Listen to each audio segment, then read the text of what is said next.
दे रहे हैं, वो हम देखते हैं। दूसरा अध्याय सांख्य योग है ना। देखिए, सांख्य का मतलब है विवेक, ज्ञान। भगवान यहां पर सबसे पहले सांख्य योग का उपदेश देंगे, यानी ज्ञान योग का उपदेश देंगे, लेकिन डायरेक्ट नहीं देंगे, डायरेक्ट नहीं देंगे। आप देखेंगे भगवान अपना उपदेश शुरू करेंगे दूसरे अध्याय के 11वें श्लोक से। तो 10 श्लोक में क्या किया भगवान ने?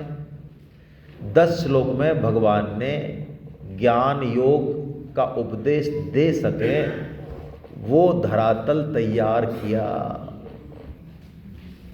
आजकल बड़ी बड़ी बातें, ज्ञान की बातें सर्वत्र उपलब्ध हैं।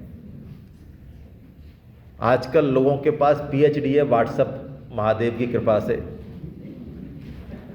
ऐसे ऐसे दुर्लभ दुर्लभ ज्ञान लोगों के पास आते हैं और वो तुरंत अपने अंगूठे का इस्तेमाल करके और हजारों आदमियों को लाभान्वित करते हैं। खुद होए कि नहीं होए जरूरी नहीं है, उनकी जिद है कि सारे संसार को सुधार दूं मैं, ये मेरे व्हाट्सएप के मैसेज से। तो ज्ञान की गंगा इतनी बह रही है आज, तो उसकी कितना उसका उपयोगिता होगी आप समझ सकते हैं। बीज बहुत बढ़िया है, लेकिन खेत की निराई गुड़ाई नहीं हुई तो बोलिए वो बीज काम कर जाएगा? नहीं करेगा। थोड़ा सा फ्लैशबैक में चले जाएं, आप वृंदावन जाएं, कहीं और जाएं, थोड़ा बैठें संतों के पास, तो पहले गुरु शिष्य को एक्सेप्ट नहीं करते थे। आप बुरा मत मानना भाई, है ना, मैं गुरु परंपरा में बोलता हूं तो लोग थोड़ा बुरा मानते हैं। सदगुरु जो है ना, वो नाक छिलवा देगा, आपकी नाक रगड़वाएगा, सालों साल रगड़वाएगा। हो सकता है चांटा मार दे, हो सकता है अपमान कर दे, हो सकता है रिजेक्ट करे बुरी तरह से, बिल्कुल धो पहुंच के फिर हो सकता है एक्सेप्ट करे। और आज तैयार हैं गुरु के शिष्य आ जाए। आज शिष्य माला पहन रहे हैं गुरुओं से, और गुरु शिष्यों की प्रशंसा में शब्द बोल रहे हैं, बहुत अच्छा शिष्य हमारा। ज्ञान के लिए जो भूमि तैयार होनी चाहिए वो बहुत जरूरी है। भगवान ने देख लिया इसको क्या ज्ञान दूं, ये तो डिप्रेशन में, ये तो रो रहा है बुरी तरह से, विलाप कर रहा है, प्रलाप कर रहा है, इसको कोई उपदेश नहीं दे सकते, उपदेश काम ही नहीं करेगा। गौतम बुद्ध के पास आपने कहानी सुनी हो, एक माँ का जो है बेटा, इकलौता बेटा था, वो मर गया, बुरी तरह से रो रही है, कोई उससे बोल रहा है, वो कह रहा नहीं मुझे तो बेटा जिंदा चाहिए, फालतू उपदेश मत दो ये गीता रामायण के। तो किसी ने कहा आप गौतम बुद्ध के पास चले जाओ, हो सकता है वो आपके बेटे को जीवित कर दे। तो गई दौड़ के और गौतम बुद्ध के पास कहा कि बनते मेरे को बेटा चाहिए। उन्होंने कहा हाँ बेटा जीवित हो जाएगा। अब पहली बार कोई व्यक्ति उसको कह रहा है कि बेटा आपका जीवित, अब वो एकदम से उस मोड़ में आ गई कि अब उसकी बात को वो सुने। तो उन्होंने कहा बस आपको 1 मुट्ठी सरसों का दाने लाने। 1 मुट्ठी? हाँ 1 मुट्ठी। जाओ। दौड़ने लगी, इतने में बुद्ध ने पीछे से कहा उस घर से लाना जहाँ 100 साल में कोई, हाँ तो क्या है ले आएंगे। आवेश में थी ना, बेटा मरा, आवेश में थी, दौड़ी गई, घर घर जा रही है। लोग इतने दुख बता रहे हैं उसको, तुम्हारे तो 1 गया, हमारे 4 चले गए एक्सीडेंट में, तुम्हारा तो इतना गया, ऐसे इतने दुख हैं। आज संसार में कितने दुख हैं, हमारा दुख बहुत कम है उनके सामने। जब लौट के आई तब तक ज्ञान उसको, भगवान भी यही कर रहे हैं, कोई ज्ञान व्यान नहीं दे रहे। अर्जुन को यहाँ पे भगवान 2 थप्पड़ लगा रहे हैं बढ़िया वाले। हाँ, ये प्रेम का जो अतिरेक है ना, ये नुकसान करता है। मैं इसलिए कह रहा हूँ आजकल पैसा बहुत हो गया, हस्बैंड वाइफ दोनों कमाते हैं, संसाधन बहुत बढ़ गए हैं, तो आजकल हम अपने लाडले लालों को बड़े नाजों से पालते हैं, ब्रांडेड चीज़ पहनाते हैं, किसी तरह की कोई मुश्किल नहीं आ जाए उसके जीवन में, छाती अड़ा के रखते हैं हम लोग, छाती अड़ा के। क्या हमारे माँ बाप ने और बुजुर्गों ने ऐसा ही किया था हमारे साथ, या थप्पड़ भी टिका दिए होंगे? तो आप नेट रिजल्ट चेक कर लो। यदि हमने 20-25 साल छाती अड़ा के रखी है, अनाप शनाप पैसा और बहुत ज़्यादा एक्स्ट्रा केयरिंग की है, जो करते हैं हम, इसी का नाम ममता है, आसक्ति है, तो ये पक्की बात है गीता के हिसाब से कि हम बच्चों का मर्डर कर रहे हैं। हाँ, माँ बाप होके भी भगवान ऐसा नहीं करेंगे। भगवान ने देख ली अर्जुन की हालत। अब भगवान दो, जैसे कि कोई पागल, खाने में कोई पागल पहुंचता है, बहुत ज़्यादा स्टेज खराब होती है, तो डॉक्टर उसको गोली दवा नहीं देता, इलेक्ट्रिक शॉक देता है पहले, जिससे कि थोड़ा सा वो ठीक हो। भगवान भी यहाँ इलेक्ट्रिक शॉक दे रहे हैं, बड़ा जबरदस्त है ना। कुछ भी उपदेश नहीं दे रहे। क्या कह रहे हैं भगवान?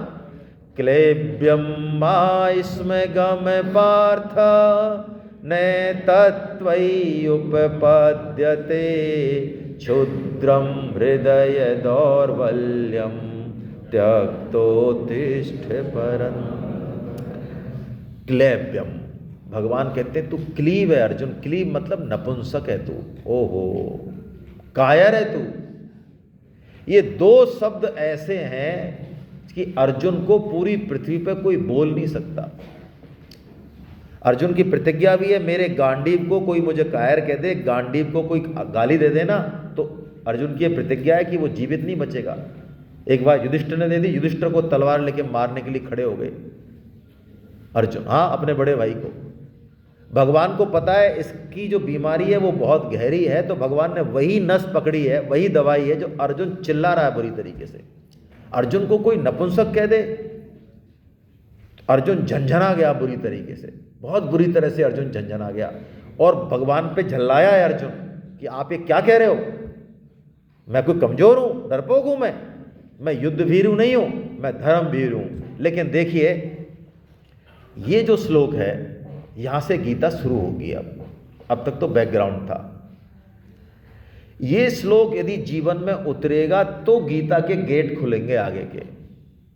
ये श्लोक यदि नहीं आया समझ में, या नहीं इसकी क्वालिटी आई, तो गीता के गेट खुलते नहीं हैं, टाइम बहुत लगता है। ये ऐसा मान लो कि आईआईटी में तो आपका सिलेक्शन हो गया, लेकिन 12वीं में जो है फेल हो गए, मिल जाएगा एडमिशन। ये गीता की एंट्री गेट है। ये अर्जुन है, इन श्लोकों के कारण भगवान गीता बोलने के लिए विवश हो गए। भगवान ने अर्जुन को बहुत बुरी तरह फटकारा और कायर कह दिया, लेकिन अर्जुन को लग रहा है कि मैं कायर नहीं हूं, मैं नपुंसक नहीं हूं। लेकिन फिर भी अर्जुन ये सोचते हैं, झल्ला तो जाते हैं भगवान के ऊपर, जवाब भी दे देते हैं भगवान को, जवाब देते हैं भगवान को, लेकिन फिर भी अर्जुन ये सोचते हैं कि यदि भगवान मुझे कायर कह रहे हैं, इसका मतलब कायरता मेरे अंदर कहीं ना कहीं है, क्योंकि भगवान तो झूठ। हमें लगता है हमको गीता की जरूरत नहीं है, हमारा जीवन 60-70 साल बिना गीता के निकल तो गया, और बहुत अच्छे से निकला। आप देखो हमारी कितनी इज्जत है। लेकिन यदि संत कह रहे हैं, गीता खुद कह रही है कि हमें जरूरत है, तो हमको मान लेना चाहिए। ये जो चीज़ें हैं, इसमें 4 चीज़ें हैं श्लोक में। आइए हम जल्दी से चारों चीज़ों को देखते हैं। पहले श्लोक बोलते हैं। कार्पण्य दोषोपहत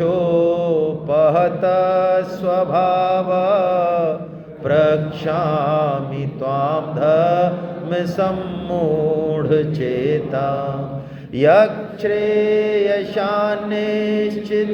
ब्रूहि तन्मे शिष्यस्तेऽहं साधि मां त्वां प्रपन्नम।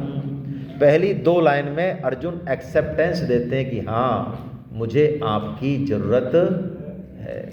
मैं ठीक नहीं देख पा रहा हूँ, मैं नहीं सोच पा रहा हूँ क्या करना चाहिए क्या नहीं करना चाहिए। I am confused, dos and don'ts के बारे में मुझे नहीं पता है। ये पहली चीज़ है, पहली शर्त। अर्जुन कह रहे हैं कि हाँ, मैं मोहित हूँ, मैं कायर हूँ, आप जो कह रहे हैं वो सही बात है, मुझे आपकी ज़रूरत है। डॉक्टर धारकर हमारे जयपुर के बहुत बड़े न्यूरोलॉजिस्ट हैं, सर्जन हैं। मुझे न्यूरोलॉजी की कोई बीमारी हो, लेकिन मैं डॉक्टर धारकर को ना तो उसके पास जाऊं, और जाऊं तो उसकी सुनूं नहीं, और सुन लूं तो उसकी मानूं नहीं।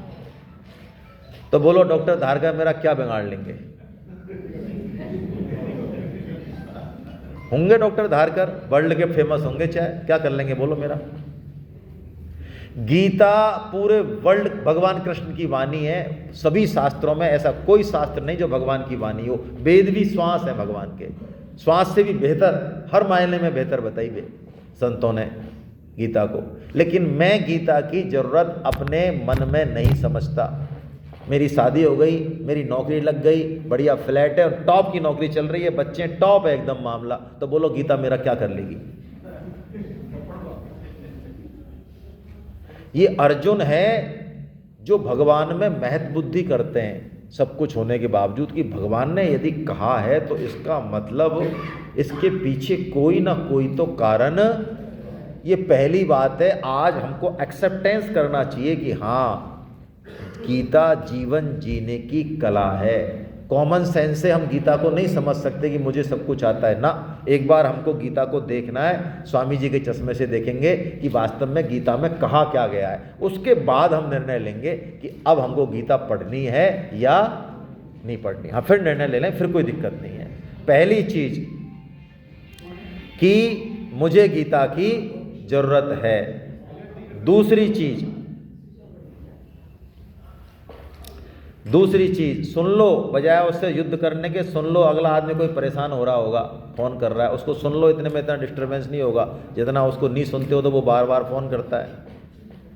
यक्षश्रेय, देखिए दो चीज़ें हैं, एक तो प्रे है, प्रे, और एक है प्रे। क्या है?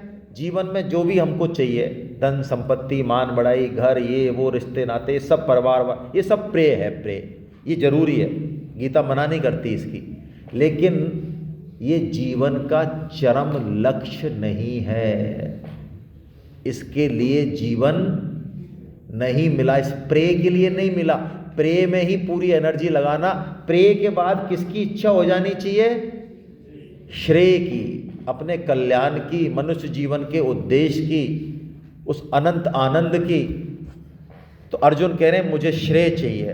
दूसरी चीज, तीसरी बात जो बहुत इंपॉर्टेंट है, अर्जुन कहते हैं मैं आपका शिष्य। देखिए, ज्ञान और सद्गुरु इनका कभी अभाव नहीं है। हम रात को 12 बजे भी अपने बेडरूम में मान लो जग जाएं और हम में शिष्यत्व प्रकट हो जाए, वहीं पे गुरुदेव प्रकट हो जाएंगे। किस रूप में होंगे ये छोड़ें आप। हिमालय के पहाड़ की चोटी पे बैठ जाएं, वहाँ पे भी गुरुदेव प्रकट हो जाएंगे। सनातन ज्ञान, सनातन धर्म प्रकट हो जाएगा, क्योंकि वो अविनाशी है। वो तो मरे जा रहे हैं, बल्कि देखा जाए तो सदगुरुदेव तो मरे जा रहे हैं कि कोई इसको लेने वाला हो जो हमारे पास है। हाँ, ये बिल्कुल फैक्ट है, मैं बहुत उल्टी बात कर रहा हूँ। सदगुरुओं की कोई कमी नहीं है, कलयुग में भी, आज भी बहुत हैं, बहुत। कमी किसकी है? शिष्य की कमी है।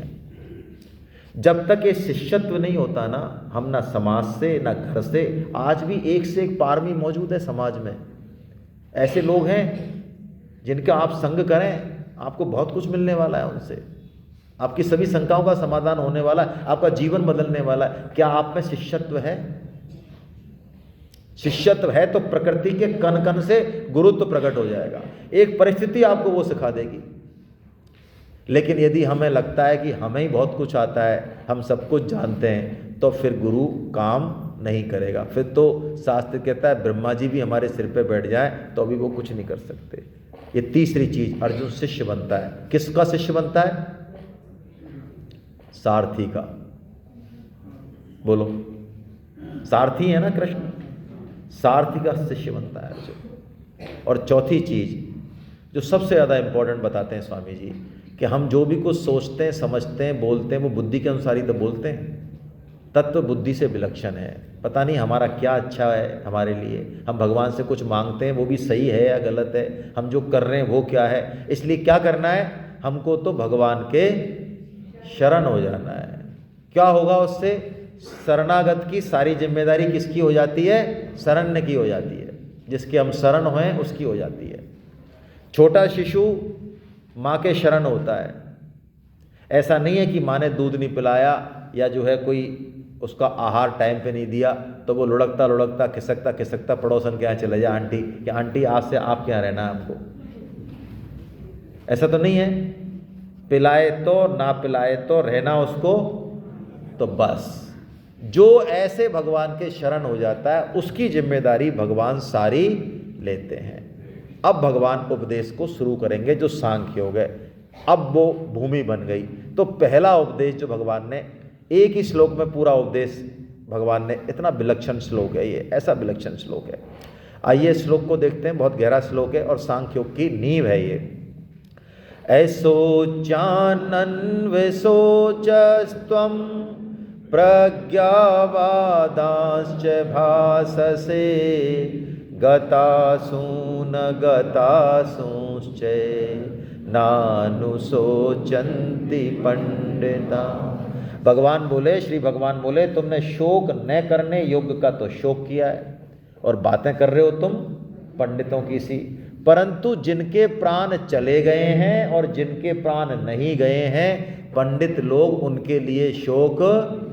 क्या मतलब है इसका, क्या बोला भगवान ने ये? एक तो भगवान ने तमाचा मारा हल्का सा, और प्रज्ञावादांश भाषा से, तू बातें कर रहा है पंडितों की सी, लेकिन तू वास्तव में पंडित। हमारा भी यही हाल है, ये गीता हमारे ऊपर घट रही है पूरी, अर्जुन हमारा ही रोल कर रहे हैं। हम बातें तो करते हैं पंडितों की सी, लेकिन भगवान कह रहे हैं पंडित की परिभाषा पता है तुझे? तो भगवान ने पंडित की पहली परिभाषा दी। 3 परिभाषा आई हैं गीता में पंडित की। हम चेक कर लें हम पंडित हैं या नहीं, प्रज्ञावान हैं या नहीं, चेक कर लें।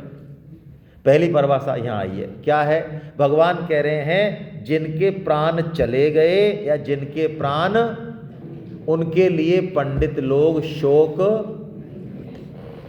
यानी भगवान ये कह रहे हैं कि ये शरीर जो है ना, यदि ये चला जाए, युद्ध में खत्म हो जाए, तेरा भी और तेरे स्वजनों का भी, परिवार वालों का भी, तो तुझे शोक नहीं करना।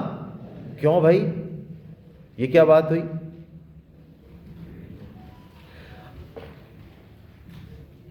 सुबह हमने गाजर का हलवा खाया, मेरे को बार बार याद आ रही है, क्या करूं? तो आपको नहीं आ रही?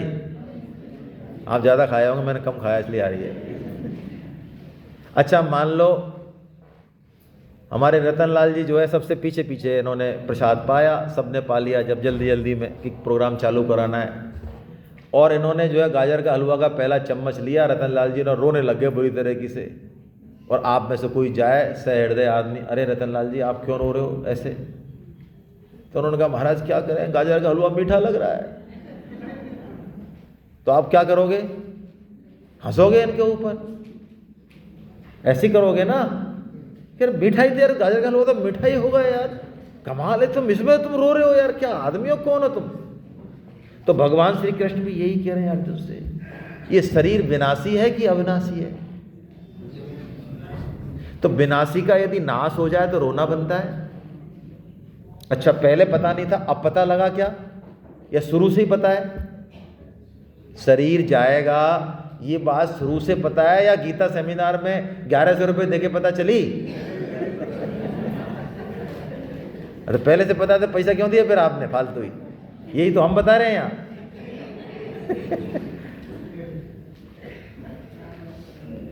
भाई शरीर का तो विनाश अवश्यम। अरे गीता तो कह रही है विनाश तो क्या हो रहा है, विनाश तो हो ही रहा है। बोलो, हम 8:30 बजे जब यहाँ एंटर हुए इस प्रेम निकेतन आश्रम में, और अब कितने बज गए? 10:30, 11 बज गए। तो अब हमारी उम्र चाहे कितनी भी हो, वेद का आदेश है हम सब 100 साल जिए, उसमें कोई समस्या नहीं है, 100 साल जीना चाहिए। लेकिन चलो 100 जो भी है, जिसकी जितनी भी है, लेकिन इस बात पे तो चलो ये हो सकता है कि हमारी 100 की है कि 90 की है, पता नहीं 70 की है, लेकिन इस बात में कोई दो राय है क्या कि जितनी भी आयु है उसमें से 2.5 घंटे गए कि नहीं गए? बोलो, इसमें तो कोई दिक्कत नहीं है। तो गीता का जो पहला ही सूत्र है ये सूत्र है कि हम शरीर के विनाश की चिंता छोड़ के इसके सदुपयोग की चिंता करें। ये जिए 100 साल चाहे 120 साल चाहे 70 साल, क्या ये जो करने आया है वो काम कर लिया क्या? यदि नहीं किया तो रोने की बात है। हाँ, तो रोने की बात है, वास्तव में शोक करने की बात है कि यार क्या नाश कर दिया तैने। और यदि कर लिया तो कोई दिक्कत की बात नहीं है। और जो करने वाला काम कर देता है उसके मरने पे शोक भी नहीं होता, क्योंकि उसने जो काम करना था वो कर लिया। दीपावली की छुट्टियों में आपको होमवर्क दिया, अब आपने मान लो होमवर्क नहीं किया तो बोलो आप क्लास में जब जाओगे जब कैसे बैठोगे? और कोई जिसने होमवर्क कर लिया वो आगे बैठ गएगा, मास्टर जी जरा होमवर्क चेक। अरे डट जा तू यार, पिटवाया क्या? हमने नहीं किया। तो डर कौन रहा है भाई? अरे होमवर्क करने वाला डर रहा है कि बिना करने वाला डर रहा है? तो मौत से डरेगा कौन? बहुत रहस्य है। मौत से वही डरेगा जिसने इस जीवन परोपकार किए होंगे। जो करने वाला काम है वो नहीं किया। मौत कैसी हो ये गीता का मुख्य विषय है। जीवन जीने की कला से पहले गीता सिखाएगी मरने की कला क्या है, मरने की, मौत की कला। क्योंकि मरना आए बिना जी नहीं सकते हम। जिस दिन मरने की कला सीखेंगे उस दिन जीना चालू होगा वास्तव में। उससे पहले का जीना है ही नहीं। और मरने की कला सीखनी है तो दशरथ जी से सीखें हम। सोचो आप, हैं? सब सुत मोहे सब सुत प्रिय, मोहे प्राण की नाई, राम देत नहीं बनत गोसाई। हे विश्वामित्र जी, आप प्राण ले जाओ मेरे, हैं? देहे प्राण थे प्रिय कछु नाई। प्राण ले लो आप, अभी दे दूंगा 1 सेकंड में, लेकिन राम को नहीं दे सकता। आप देखो, जिए तो राम के लिए। सुमंत जी को कहा रघुवंशी है, मजाक है क्या? रघुवंशी प्राण निछावर कर देते हैं अपने वचन पर, लेकिन ये दशरथ हैं जो वचन देके भी फिरंट हो रहे हैं। बोलो आप, तब भी उनकी बदनामी नहीं की है शास्त्र ने। वो भगवान से कह रहे हैं आप ठीक से मानस पढ़ो, वो कह रहे हैं मत मानो मेरे आज्ञा को। और आप ठीक से पढ़ेंगे तो भगवान को, श्री राम को दशरथ जी ने अपने मुंह से एक भी शब्द आज्ञा का वनवास जाने के लिए बोला नहीं है, बोला नहीं है। और चले गए भगवान, तब भी सुमंत को कहा कि ऐसे ही 2-4 दिन घुमा फिरा के इनको ले आ। देखो आप, मतलब कौन है? रघुवंशी हैं, पिताजी हैं, आखिर राम के मजाक थोड़ी है। और जैसे ही सुमंत आते हैं और कहते हैं कि अब राम नहीं आएंगे, जब तक थे तब तक तो प्राण रखे कि क्या पता आ जाएं, जिए तो राम के लिए। और जैसे ही सुना कि नहीं आएंगे तत्क्षण प्राण त्याग दिए। राम राम कही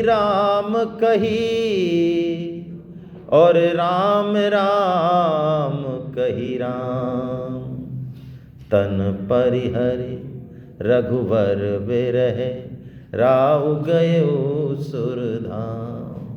ये है मौत, ये मरने की कला है। अंत समय में भगवान श्री राम का ही चिंतन है, उन्हीं के लिए, उन्हीं पे टिका के रखा जीवन। राम नहीं तो बस भगवान यही कह रहे हैं यहाँ पे, अर्जुन तू शरीर है ही नहीं। ये शरीर तो एक वस्त्र है जो तेरे को एक पर्टिकुलर पीरियड के लिए मिला। इसका जन्मना मरना फिक्स है, पहले से फिक्स है, बिल्कुल फिक्स है। अभी भी मर ही रहा है। स्वामी जी कह रहे मर ही रहा है। स्वामी जी कहते हैं कोई यदि ये कहता है हम जी रहे हैं, महान झूठ है, सुनने में बुरा लगेगा। स्वामी जी कहते हैं क्यों? हमारी आसक्ति है शरीर में, हम चाहते हैं ये बना रहे, खूब इसको ड्राई फ्रूट्स खिलाएं, काजू बादाम खूब खिलाओ, खूब व्यायाम करो। मना नहीं है, करने चाहिए, लेकिन ये क्षरण होते होते एक दिन जाए। क्या करना है? सदुपयोग करना है इसका। कैसे करें सदुपयोग? ये सदुपयोग का तरीका बताया भगवान ने एक ही श्लोक में। ये मंत्र है, जीवन जीने का मंत्र है ये श्लोक में। मात्रा स्पर्शास्तु कौन्तेय, शीतोष्ण सुख दुःखदा, आगमा पायनो नित्यास, तांस तितिक्षस्व भारत। मात्रा और स्पर्श यानी ये जो विषय हैं और इंद्रियां हैं, इनका संयोग जो होता है ना, इससे ही सुख दुख मिलते हैं। जैसे अभी सब्जी खाई, बहुत अच्छी लगी, नमक ज़्यादा है, बुरी लगी। कोई परिस्थिति, मान हुआ, बहुत अच्छा लगा, अपमान हो गया, बुरा लगा। भगवान कहते हैं ये सुख दुख जो है ना अर्जुन, ये आने और जाने, ओहो, तू सुख दुख पे दृष्टि मत टिका, सुख के पीछे दुख और दुख के पीछे सुख।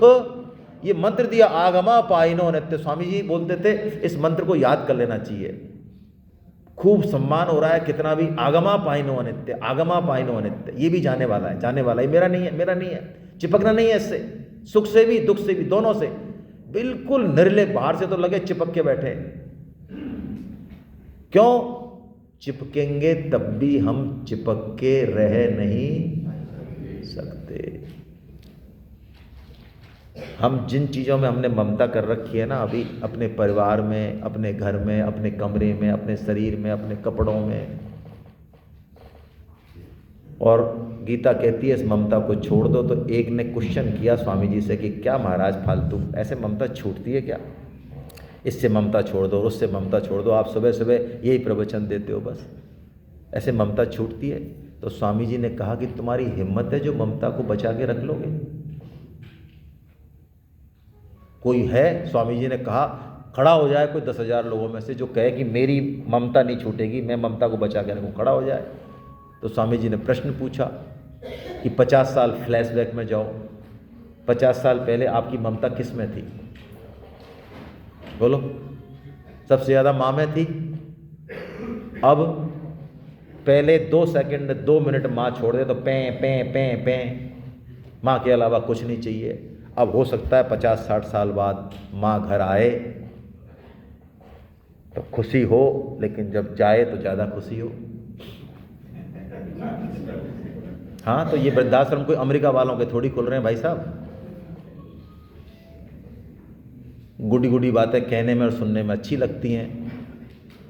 ये वृद्धाश्रम जो बढ़ रहे हैं और करोड़ों रुपए का इन्वेस्टमेंट हो रहा है, हम भरतपुर सेमिनार में गए, देखो साहब हमने ये और नया बना रहे हैं, बहुत अच्छा है, बनाए, उनकी दुर्दशा हो उससे तो बेहतर है, लेकिन ये कोई अच्छा साइन नहीं है भाई। और मुझे तो ये सुन के बड़ा अचंभा हुआ कि मुसलमानों का उनमें एक भी बंदा नहीं होता है, वो कितने ही क्रूर होंगे, कैसे भी होंगे, लेकिन मेरे को किसी ने बताया, मुझे नहीं पता सही है गलत है, कि साहब उनका कोई भी माता पिता या वृद्ध जो है वृद्धाश्रम में नहीं जाता, हमसे तो बहुत बेहतर है वो। तो ममता कहाँ थी? शिफ्ट हो गई शिफ्ट, कोरोना में शिफ्ट हो गई ममता। बोलो, सोचें हम सोचें, विवेक चल रहा है, ये मंत्र ये चल रहा है, मंत्र पे विचार चल रहा है। कोरोना में हम अपने माता पिता को शमशान घाट पे छोड़ने नहीं गए, वहीं से प्रणाम कर दिया, बुद्धि ने समझा दिया मिट्टी है, क्यों इन्फेक्शन लगाता है, कोई लेना देना नहीं है, गाड़ी ले जाएगी, पधारो। ये हमारा एक्सरे है, हमारा सुनने में बहुत बुरा लग रहा होगा, लेकिन है, हम में से किसी का नहीं है, बहुत अच्छा है। तो किस पे टिकेगी ममता? शरीर पे। इस शरीर को जिनसे हम प्रेम कर रहे हैं, जिनके दम पे कूद रहे हैं, इस शरीर को 5 मिनट देखेंगे नहीं, वो देखेंगे, घृणा होगी, घृणा, ऐसी कंडीशन आने वाली है।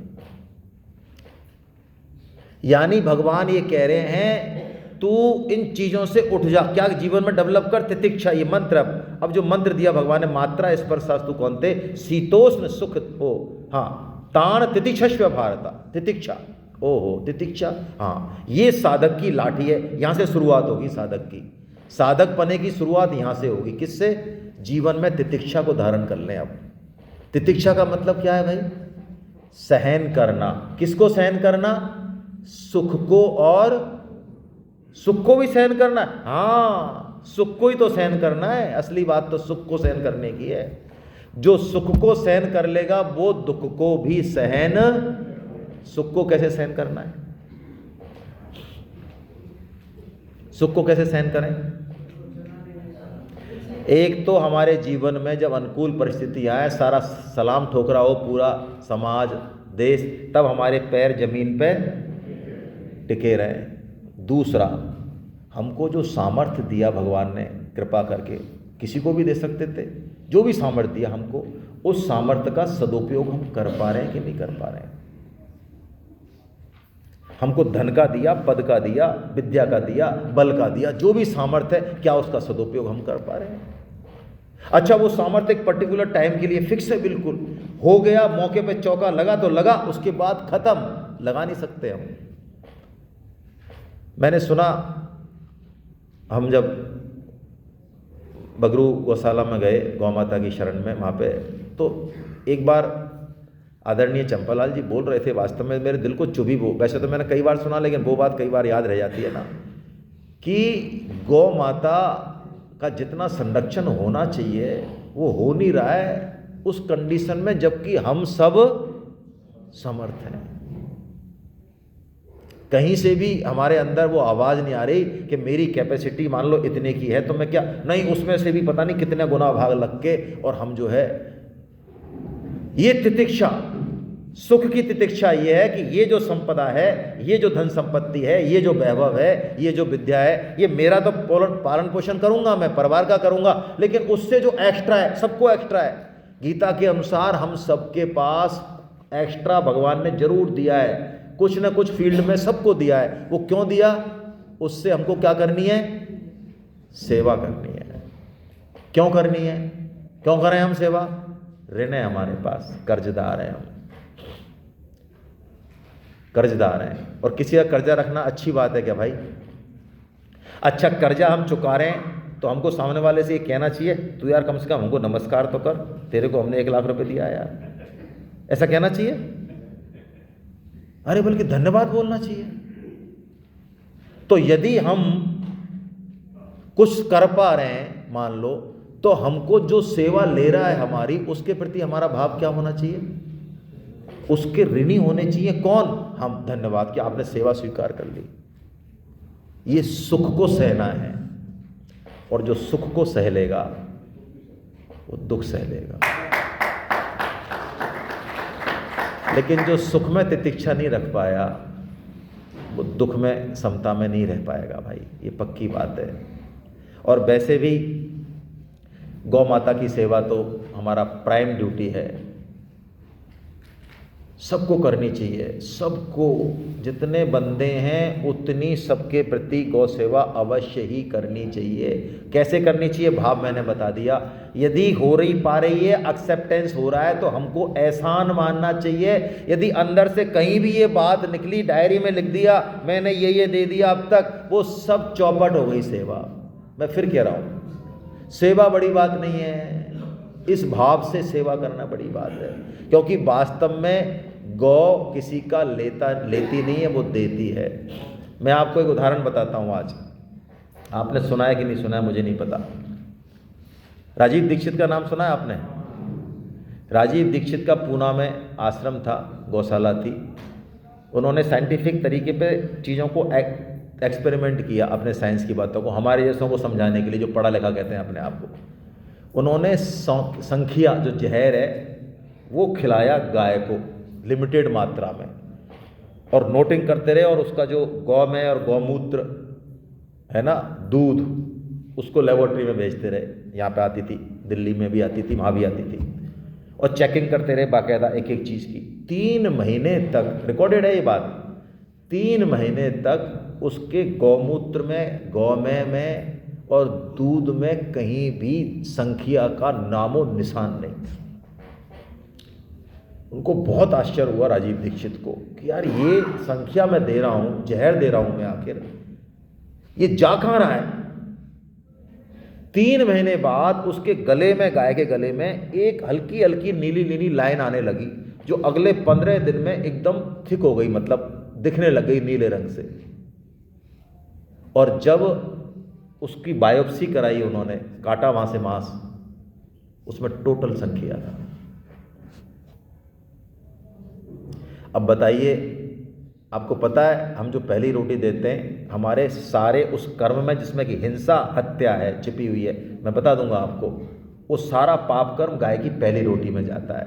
अब मैं आपसे पूछता हूँ, हम गाय को देते हैं कि गाय हमको देती है?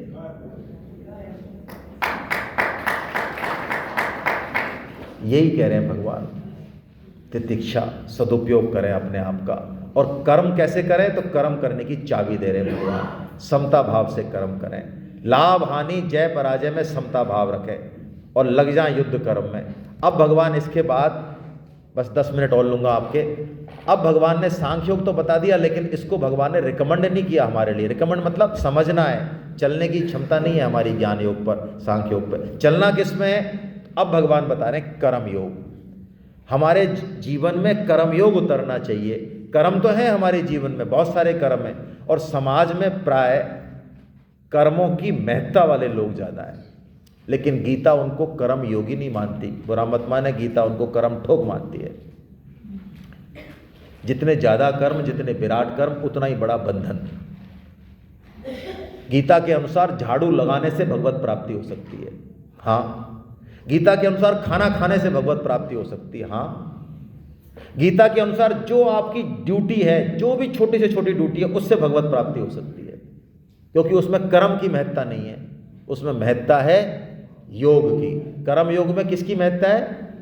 कर्म की महत्ता नहीं है। किसकी महत्ता है? योग की महत्ता है। तो हम कर्म करते हुए योग की प्राप्ति कैसे करें, ये चाबी भगवान ने यहाँ पे कर्म योग में बताई है। तो कर्म योग का आचरण कैसे आएगा जीवन में? दुकान करते हुए भगवान की प्राप्ति, हाँ। पैसे गिनते हुए, हाँ पैसे गिनते हुए, क्या दिक्कत है? पैसा तो आएगा, प्रारब्ध में है तो आएगा, करोड़ों रुपए आएगा, कोई समस्या नहीं। गीता को पैसे से समस्या नहीं है। ये जो पैसे के प्रति एलर्जी है, ये फर्जी वैराग्य है, इसको गीता नहीं मानती है।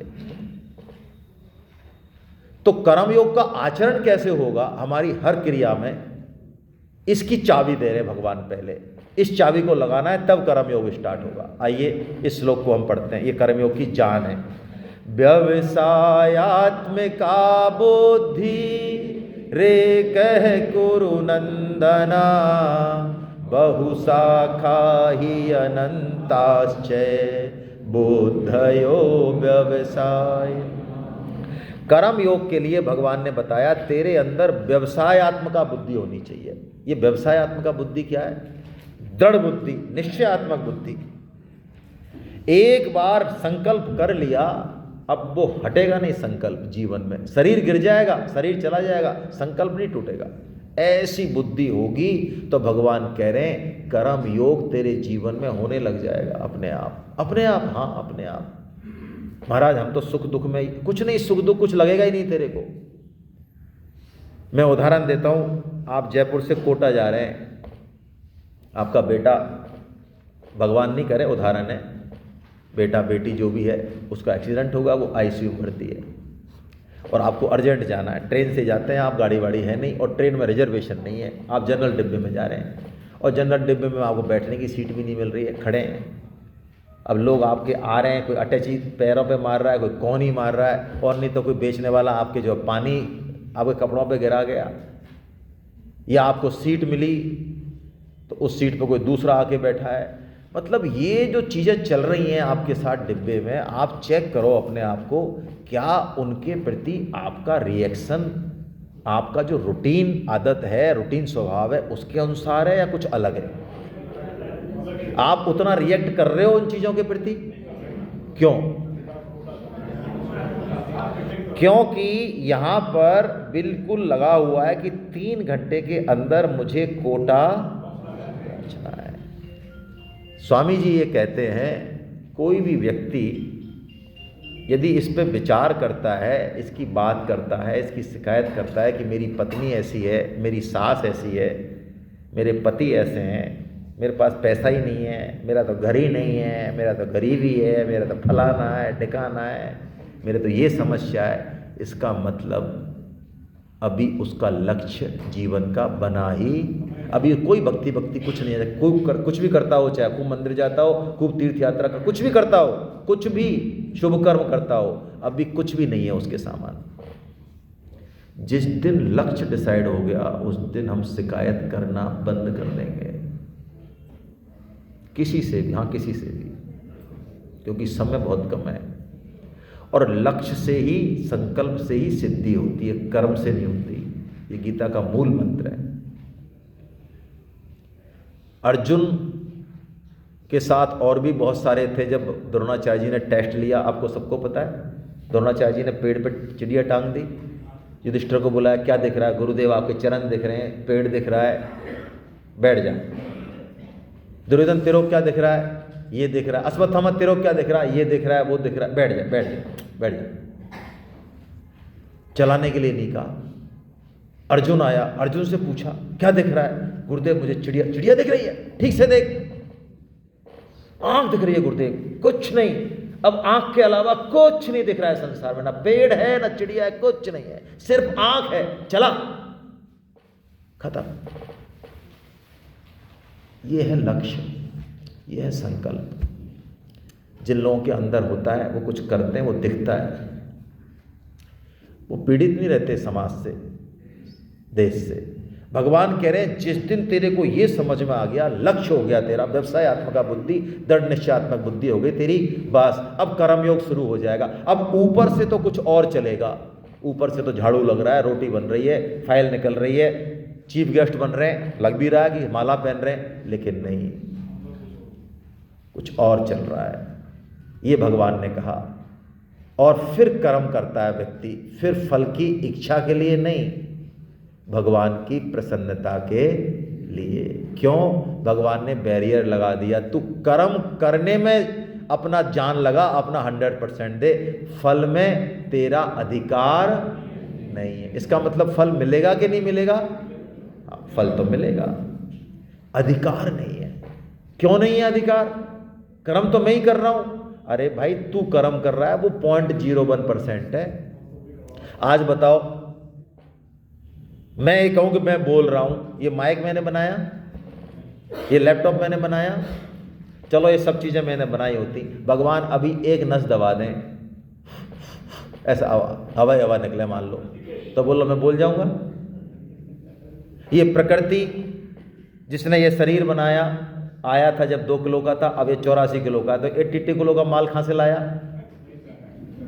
तो जहां से ये माल लाया, जिसकी वजह से सारा कर्म हो रहा है, उसका कोई योगदान नहीं है कर्म में, कि सारा मेरा। अच्छा, मौका और निमित्त।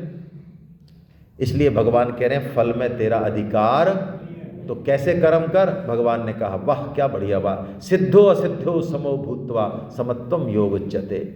तू कर्म की सिद्धि हो, यानी सक्सेस मिले, चाहे असिद्धि हो, तो दोनों में समता रख, क्योंकि कर्म की सिद्धि और असिद्धि तेरा टारगेट नहीं है, तेरा टारगेट उस कर्म से कुछ और है, बस वही कर्म फिर कर्म योग हो जाएगा। समता के भाव से हम कर्म करना है, लेकिन इस कर्म को करने में एक अड़चन आती है। कर्म योग में सबसे बड़ी अड़चन जो है वो ये है, विषयों की आसक्ति, विषयों का चिंतन। हमारे अंदर जो भोग और संग्रह की जो वृत्ति बैठी हुई है, उसके कारण हम कर्मयोग ठीक से नहीं कर पाते हैं। देखिए यहाँ पे जो श्लोक में बताया भगवान ने, विषयों का चिंतन विषयों के भोग से भी ज्यादा, भोग लें एक बार, वो फिर भी खतरनाक नहीं है। क्यों? ऐसा क्यों कहा गीता ने? विषयों का भोग कोई भी भोगेगा, विषयों के भोग से एक ना एक दिन अरुचि हमारी होगी, लेकिन चिंतन से अरुचि नहीं होगी। दूसरा, भोग हम भोगेंगे तो कुछ लोग कहेंगे, अरे यार तू अभी भी इस उम्र में ये काम कर रहा है, तू तो एकादशी के दिन तेरा 3 बार यार हलवा ले लिया, ऐसा क्यों करता है? एक बार ही ले लेता। तो लोगों को लगेगा ऐसे। चिंतन में तो क्या है, हलवा चल रहा है आराम से, और बाहर से लोग पूजा कर रहे हैं, भाई साहब ये तो कुछ भी नहीं खाया इन्होंने सुबह से। तो चिंतन जो है ये सर्वनाश कर देता है। भगवान ने कहा तू विषयों का चिंतन करेगा, आसक्ति, फिर कामना पैदा हो जाएगी, चाहिए, कामना में कोई ने बाधा लगा दी, क्रोध पैदा हो जाएगा, और क्रोध में आदमी बावड़ा हो जाता है। उसको ये नहीं पता मैं कौन हूं, किससे बात कर रहा हूं, क्या बोल रहा हूं, क्या फल होगा। तो भगवान कह रहे हैं उसका विवेक खत्म हो जाता है, और उसका सत्यानाश, सर्वनाश हो जाता है, पतन हो जाता है। इसका मतलब हमको विषय चिंतन से हट जाना चाहिए। जो विषय चिंतन से हट गए वो तो है मुनि, और सही ठीक उसमें लग गए, उनको तो मुनि कहा है इस श्लोक में। और जो भोग संग्रह में लगे हुए हैं उनको भगवान ने कहा उनके लिए दिन भी रात है और रात भी।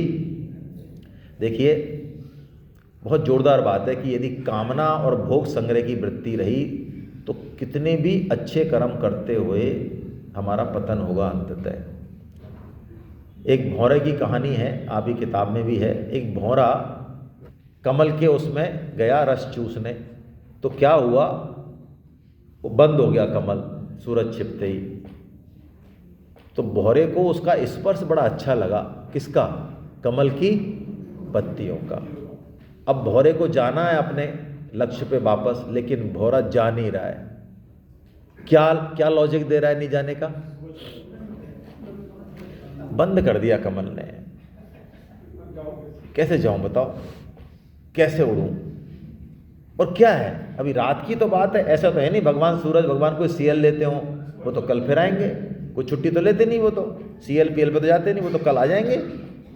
तो वो आएंगे तब क्या होगा, ये अपने आप कमल और मैं जो है क्या करूंगा तब फुर्र से, ओहो रात्रिर्गमिष्यति भविष्यति सुप्रभातम भास्वानुदेश्यति हशिष्यति पंकजश्री। खुले उठेंगे कमल, वो ऐसे विचार कर ही रहा है।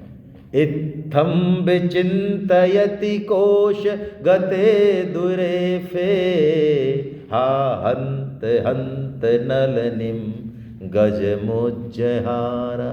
इतने में एक हाथी आता है रात को पानी पीने सरोवर पे, और उस कमल को जड़ समेत क्या चलता। बस हम भी इसी चक्कर में रह जाते हैं, बस थोड़ा सा भोग और भोग लें, बस जरा पोते की शादी और हो जाए, जरा ये और भोग लें, थोड़ा सा वहाँ और घूम आए, उसके बाद तो फिर आप और गीता है भाई साहब। हाँ, आप और गीता, हमारा और काम क्या है? बस ये मकान की तराई हो जाए, उसके बाद तो फिर गीता है और हमें, हाँ फिर क्या है, बस शादी हो जाए बच्चे की। अब ये पता नहीं है वो शादी कैसी होगी रात को वहाँ भाई, ये जीवन कब चला जाएगा भाई कुछ पता नहीं है। इसलिए आज करे सो काल, ऐसा है क्या? उल्टा बोल दिया मैंने। अच्छा ऐसा नहीं बोलना है क्या?